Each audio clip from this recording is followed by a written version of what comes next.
Hello everyone, welcome to our YouTube channel Amitra classes पर आप लोगों का स्वागत है। हमने पिछले भाग में पिछले वीडियो में ये जो चैप्टर है ईदगाह, इसकी हमने इंट्रोडक्शन पढ़ी थी। इसके बारे में हमने जाना था कि इसमें क्या पढ़ने वाले हैं, और प्रेमचंद जी के बारे में भी हमने जाना था, जिन्होंने ये चैप्टर, ये कहानी जिन्होंने लिखी है। तो आइए हम इस चैप्टर को स्टार्ट करते हैं, जो कि CBSE बोर्ड NCERT बुक से लिया गया है। ईदगाह बहुत ही इंटरेस्टिंग कहानी है ये। आइए बहुत अच्छे से पढ़ते हैं। रमज़ान के पूरे 30 रोज़ों के बाद ईद आई है। कितना मनोहर, कितना सुहावना प्रभात है, यानी कि सुबह है। वृक्षों पर कुछ अजीब हरियाली है, खेतों में कुछ अजीब रौनक है, आसमान पर कुछ अजीब लालिमा है। आज का सूर्य देखो कितना प्यारा, कितना शीतल है, मानो संसार को ईद की बधाई दे रहा है। अब देखिए, कोई भी फेस्टिवल आता है तो हमें आसपास हर चीज़ बहुत सुंदर लगने लगती है ना। तो वैसे ही गांव में कितनी हलचल है, और गांव में बहुत ही ज़्यादा हलचल थी। ईदगाह जाने की तैयारियां हो रही हैं। किसी के कुर्ते में बटन नहीं है, पड़ोस के घर से सुई धागा लेने दौड़ा जा रहा है। किसी के जूते कड़े हो गए हैं, उनमें तेल डालने के लिए तेल के पास भागा जाता है। जल्दी जल्दी बैलों को साना पानी दे दे, यानी कि उनको खाना पानी दे दे। ईदगाह से लौटते लौटते दोपहर हो जाएगा। 3 कोस का पैदल रास्ता, फिर सैकड़ों आदमियों से मिलना जुलना, मिलना बैठना यानी कि मिलना जुलना। दोपहर के पहले लौटना असंभव है, यानी कि दोपहर से पहले आना बहुत ज़्यादा मुश्किल है। लड़के सबसे ज़्यादा प्रसन्न हैं। किसी ने एक रोज़ा रखा है, वह भी दोपहर तक, किसी ने वह भी नहीं। लेकिन ईदगाह जाने की खुशी उनके हिस्से की चीज़ है। रोज़े बड़े बूढ़े के लिए होंगे, इनके लिए तो ईद है। यानी कि जब आपको मालूम है, जब कोई भी फेस्टिवल आता है तो उससे पहले बच्चे क्या करते हैं कि काउंट करने लगते हैं, दिन की इतने दिन रह गए फेस्टिवल आने में, इतने दिन रह गए हैं। बहुत ज़्यादा एक्साइटेड होते हैं उस फेस्टिवल के लिए। वैसे ईद के लिए भी सभी बच्चे बहुत ज़्यादा एक्साइटेड थे, और उसमें रोज़े रखते हैं। तो कहते हैं कि रोज़े बड़े बूढ़ों के लिए होंगे, हमारे लिए तो सिर्फ ये ईद है। रोज़ ईद का नाम रटते थे, आज वह आ गई। अब जल्दी पड़ी है कि लोग ईद का क्यों नहीं चलते। इन्हें गृहस्थी की चिंताओं से क्या प्रयोजन। बच्चे हैं, बच्चों को क्या मतलब होता है घर के कामों से। बड़े तो होते हैं कि पहले घर का सारा काम निपटा ले, फिर कहीं जाएंगे। सेवैयों के लिए दूध और शक्कर घर में है या नहीं, इनकी बला से ये तो सेवैयाँ खाएंगे। वे क्या जाने कि अब्बा जान क्यों बदहवास चौधरी कायम अली के घर दौड़े जा रहे हैं। उन्हें क्या खबर कि चौधरी आज आंखें बदल ले तो यह सारी ईद मुहर्रम हो जाए। उनकी अपनी जेबों में तो कुबेर का धन भरा हुआ है। बार बार जेब से अपना खजाना निकालकर गिनते हैं और खुश होकर फिर रख लेते हैं। महमूद गिनता है 1 2 10 12, उसके पास 12 पैसे हैं। मोहसिन के पास 1 2 3 8 9 15 पैसे हैं। इन्हीं अनगिनती पैसों में अनगिनती चीज़ें लाएंगे, जैसे खिलौने, मिठाइयाँ, बिगुल, गेंद और जाने क्या क्या। अब आपको मालूम है ना कि कोई भी फेस्टिवल आता है तो सबसे पहले हम लोग पैसे देखते हैं कि हमारे पास कितने पैसे, उसमें हम क्या क्या खरीदेंगे, क्या क्या ला सकते हैं। तो ऐसे ये सभी बच्चे भी ये देख रहे हैं कि इनके पास कितने पैसे हैं, काउंट कर रहे हैं। और सबसे ज़्यादा प्रसन्न है हामिद। वह 4-5 साल का गरीब सूरत दुबला पतला लड़का, जिसका बाप गत वर्ष हैजे की भेंट हो गया। यानी कि हामिद जो है, उनके पिताजी कुछ साल पहले ही हैजे की बीमारी से चल बसे थे, और मां न जाने क्यों पीली होती होती एक दिन मर गई।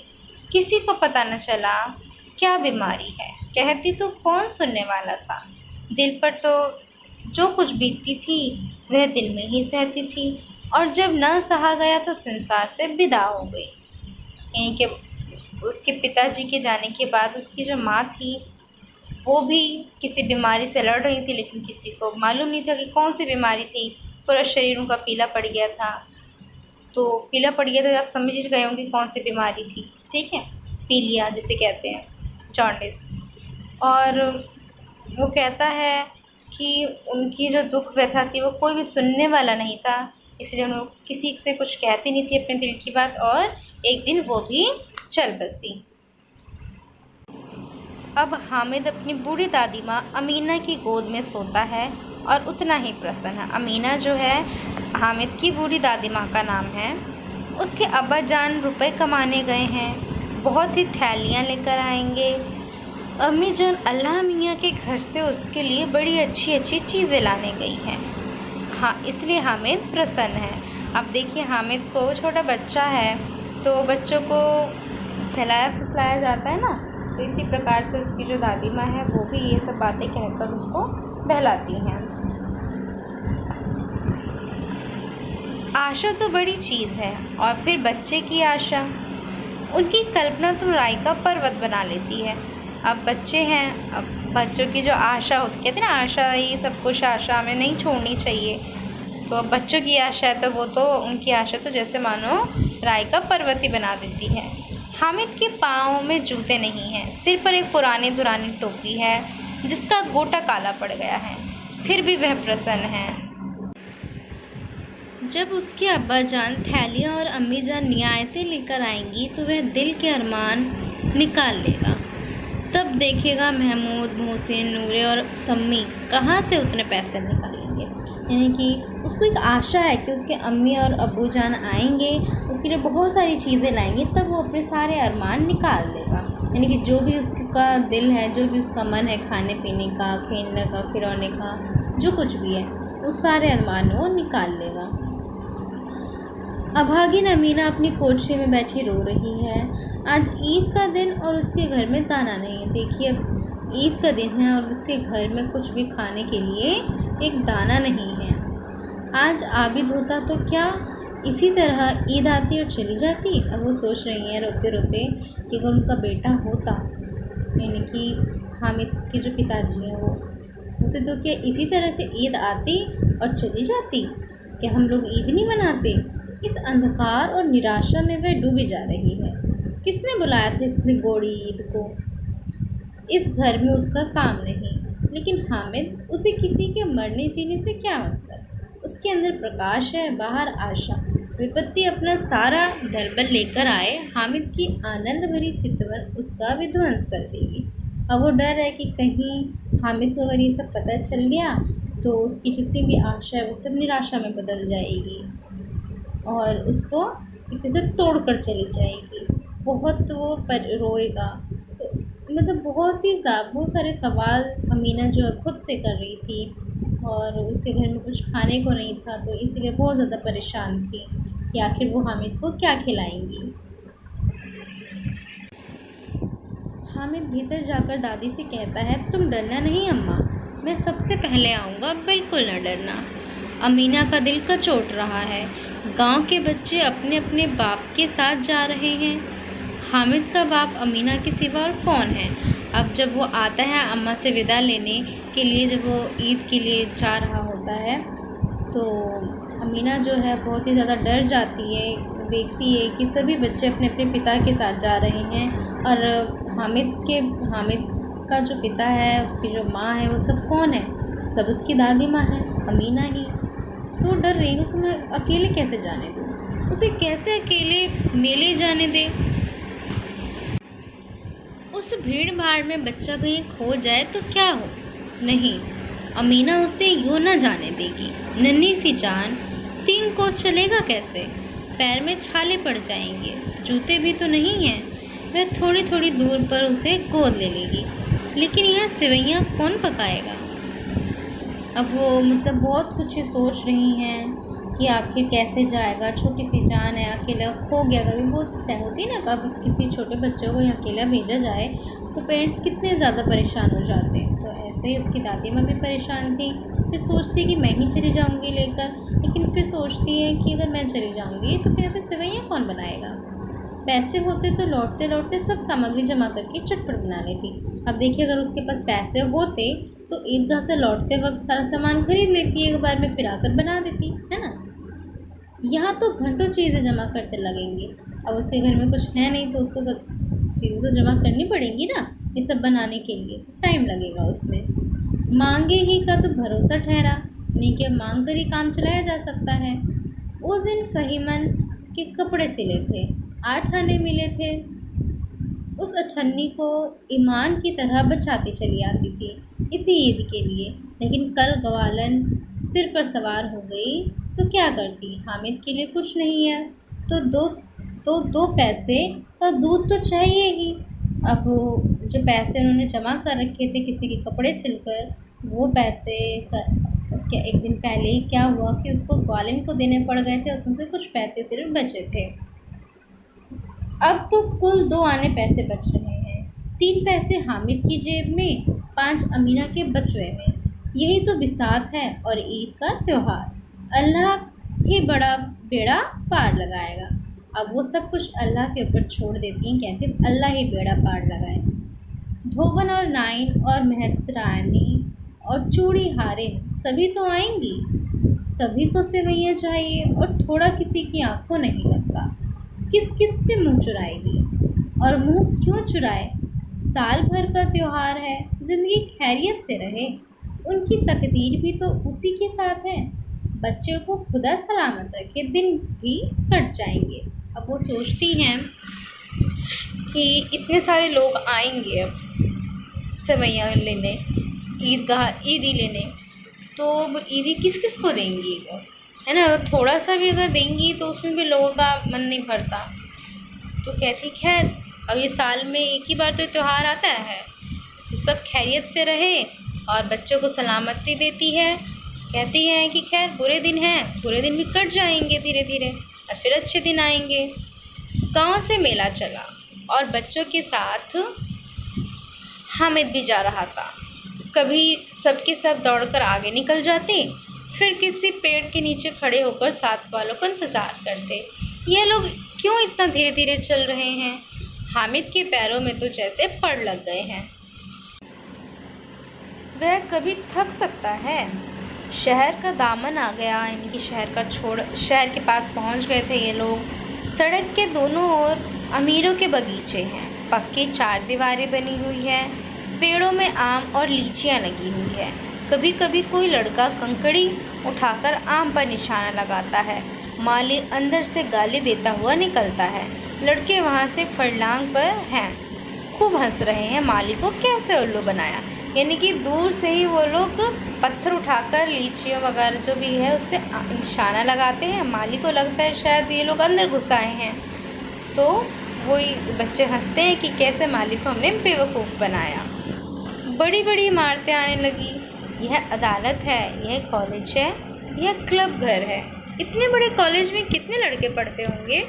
सब लड़के नहीं हैं जी, बड़े बड़े आदमी हैं। सच, उनकी बड़ी बड़ी मूछें हैं। इतने बड़े हो गए अभी तक पढ़ने जाते हैं। ना जाने कब तक पढ़ेंगे और क्या करेंगे इतना पढ़कर। हामिद के मदरसे में 2-3 बड़े बड़े लड़के हैं, बिल्कुल 3 कौड़ी के, रोज़ मार खाते हैं काम से जी चुराने वाले। इस जगह भी उसी तरह के लोग होंगे और क्या। क्लब घर में जादू होता है सुना है। यहाँ मुर्दे की खोपड़ियाँ दौड़ती है और बड़े बड़े तमाशे होते हैं, पर किसी को अंदर नहीं जाने देते। और यहाँ शाम को साहब लोग खेलते हैं, बड़े बड़े आदमी खेलते हैं, मूंछों दाढ़ी वाले, और मेमे भी खेलती हैं। सच, हमारी अम्मा को वह दे दो, क्या नाम है, बैट, तो उसे पकड़ ही न सके, घुमाते ही लुढ़क जाए। अब देखिए, अब आप मान लीजिए आप लोग कहीं जा रहे हैं तो आप अकेले तो नहीं जाते, आपके साथ कोई ना कोई तो ज़रूर होता है, ठीक है, माँ, आपके फ्रेंड्स वगैरह, आपकी फैमिली वगैरह, ठीक है। तो उसमें क्या, जब आप चलते हैं जाते हैं कहीं तो आप बात करते हुए जाते हैं तो आपका मन लगा रहता है। ऐसे व्यक्ति बच्चे हैं तो आपस में बच्चे बहुत सारी ऐसे गपशप कर रहे हैं, बातें कर रहे हैं, जिसको जो मालूम है, जो सोचता है, वो अपनी अपनी बातें सब रख रहे हैं। महमूद ने कहा, हमारी अम्मी जान का तो हाथ कांपने लगे, अल्लाह कसम, कि इतना भारी बैग अगर पकड़ेंगी तो हमारी अम्मी का तो मतलब हाथ ही कांपने शुरू हो जाएंगे। मोहसिन बोला, चलो। मनो आटा पीस डालती है, ज़रा सा बैट पकड़ लेंगी तो हाथ कांपने लगेंगे। सैकड़ों घड़े पानी रोज़ निकालती है, 5 घड़े तो तेरी भैंस पी जाती है। किसी मेम को एक घड़ा पानी भरना पड़े तो आंखें तले अंधेरा आ जाए। अब वो मोहसिन बोलता है कि मनु जो है वो आटा भी पीसती है और साथ ही रोज़ के रोज़ सैकड़ों गड़े पानी भी निकालती है। और अगर हम किसी मेमे को अगर हम कह दें पानी के लिए तो उसकी तो मतलब टाटा फिश हो जाएगी, आँखों तले अंधेरा हो जाएगा, वो निकाल ही नहीं पाएंगी। महमूद: लेकिन दौड़ती तो नहीं, उछल कूद तो नहीं सकती। मोहसिन: हाँ, उछल कूद नहीं सकती, लेकिन उस दिन मेरी गाय खुल गई थी और चौधरी के खेत में जा पड़ी थी, तो अम्मा इतना तेज़ दौड़ी कि मैं उन्हें ना पा सका। सच? अब वो बताता है मोहसिन कि बेशक वो दौड़ नहीं सकती, उछल कूद नहीं कर सकती, लेकिन जब उनकी गाय खुल गई थी, जब पड़ोसी के खेत में चली गई थी, तो अम्मा बहुत ही तेज़ दौड़ी थी और मैं अम्मा को पकड़ न सका था। आगे चले। हलवाइयों की दुकानें शुरू हुई। आज खूब सजी हुई थी। इतनी मिठाइयाँ कौन खाता है? देखो ना, एक एक दुकान पर मनो होंगी। सुना है रात को जिन्नात आकर खरीद ले जाते। जिन्नात यानी कि जिन को कह रहे हैं। अब्बा कहते थे कि आधी रात को एक आदमी हर दुकान पर जाता है और जितना माल बचा होता है वह तुलवा लेता है और सचमुच के रुपए देता है। बिल्कुल ऐसे ही रुपए। हामिद को यकीन ना आया। ऐसे रुपए जिन्नात को कहाँ से मिल जाएंगे? यानी कि वो पूछता है कि इतने सारे रुपए और ऐसे जो हमारे पास है वो जिन को कहाँ से मिलते होंगे? मोहसिन ने कहा, जिन्नात को रुपए की क्या कमी, जिस खजाने में चाहे चले जाए, लोहे के दरवाजे तक उन्हें नहीं रोक सकते। जनाब, आप है किस फेर में? और वो कहते हैं कि आप क्या सोच रहे हैं, उनको तो लोहे का दरवाज़ा भी नहीं रोक सकता। हीरे जवाहरात तक उनके पास रहते हैं, जिससे खुश हो जाए उसे टोकरों जवाहरात दे दिए। अभी यही बैठे हैं, 5 मिनट में कलकत्ता पहुंच जाए। वो बताते हैं बच्चे कि मतलब उनकी मर्ज़ी से कुछ भी हो सकता है, उनके पास इतने ज़्यादा हीरे जवाहरात है, जिससे खुश हो जाते हैं उनको वो दे भी देते हैं। और कहते हैं कि अभी यहाँ पे अगर तुम्हें नज़र आएंगे तो कुछ देर समय, कुछ मिनट में ही वो कहीं और आपको नज़र आएंगे। हामिद ने फिर पूछा, जिन्नात बहुत बड़े बड़े होते होंगे? मोहसिन: एक एक आसमान के बराबर होता है जी। ज़मीन पर खड़ा हो जाए तो उसका सिर आसमान से जा लगे, मगर चाहे तो एक लोटे में घुस जाए। अब आपने अलादीन देखा होगा, है ना? उसमें जो अलादीन को जिनका जो वो मिलता है लैम्प, है ना, तो उसमें आपको मालूम है कि किस तरह से उसमें से जिन निकलता है। तो वह बता रहा है कि वो चाहे तो पूरे आसमान में खड़ा हो जाए या फिर एक छोटे से लोटे के अंदर भी वो घुस सकता है। हामिद बोलता है, लोग उन्हें कैसे खुश करते होंगे? कोई मुझे वे मंत्र बता दे तो एक जिन को खुश कर लूँ। अब हामिद की देखो बचकानी बातें, क्या कहता है कि मुझे भी कोई ऐसा मंत्र बताओ जिससे मैं उसको खुश कर सकूँ। मोहसिन बोलता है, अब यह तो मैं नहीं जानता, लेकिन चौधरी साहब के काबू में वह बहुत से जिन्नात हैं। कोई चीज़ चोरी जाए, चौधरी साहब उसको पता लगा देंगे और चोर का भी नाम बता देंगे। जुमराती का बछवा उस दिन खो गया था, 3 दिन हैरान हुए, कहीं न मिला, तब झक मारकर चौधरी के पास गए। चौधरी ने तुरंत बता दिया मवेशी खाने में है और वही मिला। जिन्नात आकर उन्हें सारे जहां की खबरें दे जाते हैं। अब बच्चे बताते हैं कि चौधरी साहब है जिनको हर चीज़ मालूम होती है, किनकी वजह से, उस जिन की वजह से सारी खबर वो दे जाता है। अब उसकी समझ में आ गया कि चौधरी के पास क्यों इतना धन है और क्यों इतना उनका सम्मान है। आगे चलें। यह पुलिस लाइन है, यही सब कांस्टेबल कवायद करते हैं। रतन 5-4 रात को बेचारे घूम घूम कर पहरा देते हैं, नहीं चोरियां हो जाए। मोहसिन ने प्रतिवाद किया, यह कांस्टेबल पहरा देते हैं तभी तुम बहुत जानते हो। अजी हजरत, यही चोरी कराते हैं। मोहसिन कहता है कि जो कांस्टेबल है ना, बेशक पहरा देते हैं, लेकिन चोरी भी कौन कराता है? यही कराते हैं। शहर के जितने चोर डाकू हैं सब इनसे मिले रहते हैं। रात को ये लोग चोरों से तो कहते हैं चोरी करो, और आप दूसरे मोहल्ले में जाकर जागते रहो पुकारते हैं। जब भी इन लोगों के पास इतने रुपए आते हैं। अब वो बताते हैं किस तरह से ये लोग गलत काम करके अपने पास इतने सारे पैसे वो लाते हैं। मेरे मामू एक थाने में कांस्टेबल हैं, 20 रुपया महीना पाते हैं, लेकिन 50 रुपये घर भेजते हैं। अल्लाह कसम, मैंने एक बार पूछा था कि मामू आप इतने रुपए कहाँ से पाते हैं? हंसकर कहने लगे, बेटा अल्लाह देता है। फिर आप ही बोले, हम लोग चाहे तो एक दिन में लाखों मार लाएं, हम तो इतना ही लेते हैं जिसमें अपनी बदनामी ना हो और नौकरी न चली जाए। वो बताते हैं कि किस तरह से उसके जो मामू हैं वो 20 रुपये तो कमाते हैं महीने का, लेकिन 50 रुपये अपने घर भेजते हैं। इनके ऊपर की कमाई जो भी चोरी वगैरह की, रिश्वत वगैरह जो लेते हैं। और उसका दोस्त कहता है कि फिर हम लोग ऐसा काम नहीं करते भाई, इतना ही लेते हैं जिससे उनकी बदनामी ना हो और नौकरी न चली जाए। हामिद ने पूछा, ये लोग चोरी करवाते हैं तो कोई इन्हें पकड़ता नहीं है क्या? मोहसिन बोलता है, उसकी नादानी पर दया दिखाकर बोला। इनकी जो हामिद इतने बचकानी जो बातें पूछ रहा था, तो उस पर वो बोलता है, अरे पागल, इन्हें कौन पकड़ेगा? पकड़ने वाले तो ये लोग खुद हैं, लेकिन अल्लाह इन्हें सज़ा भी खूब देता है। वो बताता है कि बेशक ये लोग ऐसे करते हैं गलत काम, लेकिन अल्लाह जो है इनको फिर सज़ा भी देता है। हराम का माल हराम में जाता है।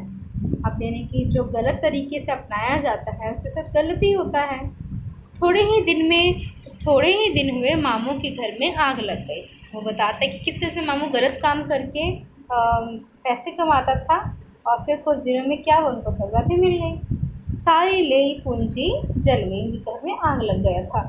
एक बर्तन तक न बचा। कई दिन पेड़ के नीचे सोए। अल्लाह कसम, पेड़ के नीचे? फिर न जाने कहाँ से 100 कर्ज लाए तो बर्तन भांडे आए। हामिद, 100 तो 50 से ज़्यादा होते हैं। कहाँ 50, कहाँ 100?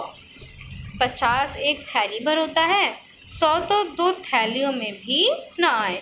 अब वो मतलब उस टाइम में देखिए, 50 रुपये की, 100 रुपये की, 20 रुपये की कितनी अहमियत थी, है ना। आज इनकी बिल्कुल भी वैल्यू नहीं है, क्योंकि उस टाइम में बहुत ज़्यादा हुआ करते थे। जिसके पास ये हो गए वो बहुत अमीर कहलाता था। अब बस्ती घनी होने लगी।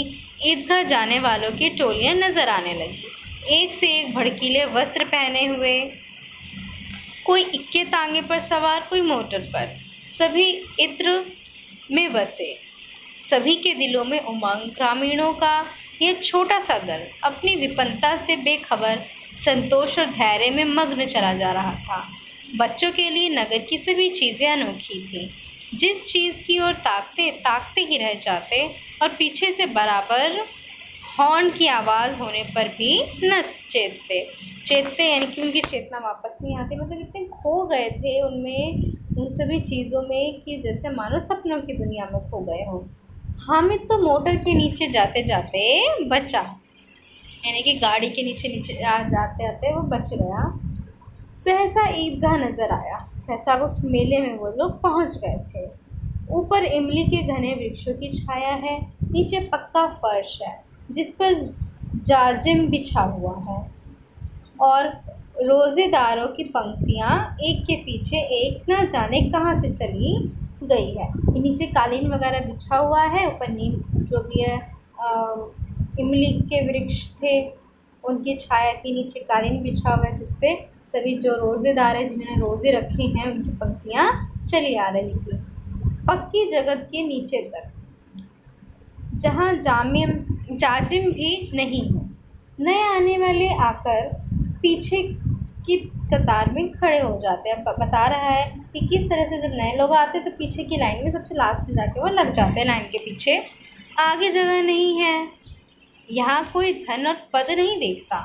इस्लाम की निगाह में सब बराबर हैं। इन ग्रामीणों ने भी वजू किया और पिछली पंक्ति में खड़े हो गए, यानी कि इन लोगों ने भी प्रार्थना की और फिर जाकर लाइन में खड़े हो गए। कितना सुंदर संचालन है, कितनी सुंदर व्यवस्था। लाखों सिर एक साथ सिजदे में झुक जाते हैं, फिर सब के सब एक साथ खड़े हो जाते हैं, एक साथ झुकते हैं और एक साथ घुटनों के बल बैठ जाते हैं। कई बार यही क्रिया होती है जैसे बिजली की लाखों बत्तियाँ एक साथ प्रदीप्त हो और एक साथ बुझ जाए, और यही क्रम चलता रहे। अब वो बता रहे किस तरह से सभी एक साथ अपना सर सजदे में झुकाते हैं, प्रार्थना करते हैं और एक साथ बैठते हैं, एक साथ उठते हैं। बहुत ही अच्छा लगता है ये क्रम। कितना अपूर्व दृश्य था, जिसकी सामूहिक क्रियाएं, विस्तार और अनंतता हृदय को श्रद्धा, गर्व और आत्मानंद से भर देती थी। मानो भ्रातृत्व का एक सूत्र इन समस्त आत्माओं को एक लड़ी में पिरोए हुए है। अब वो इस सजदे की पूरी सुंदरता को दर्शा रहे हैं, बता रहे हैं कितना अपूर्व दृश्य था, जो कि सभी एक साथ जो इस श्रद्धा भाव से अपने हृदय से जो प्रार्थना कर रहे थे, सजदा जो कर रहे थे, उसमें कितना आनंद आ रहा था ये सब देखकर। जैसे मानो कितने ही आत्माओं की एक लड़ी पिरोई हुई है एक माला के अंदर। अब होता है ना कि इतना सुंदर दृश्य देखने के बाद तो हमारा दिल अपने आप ही खुश हो जाता है, जब सभी धर्म के लोग एक साथ एक बैठे हो और सिजदा कर रहे हो।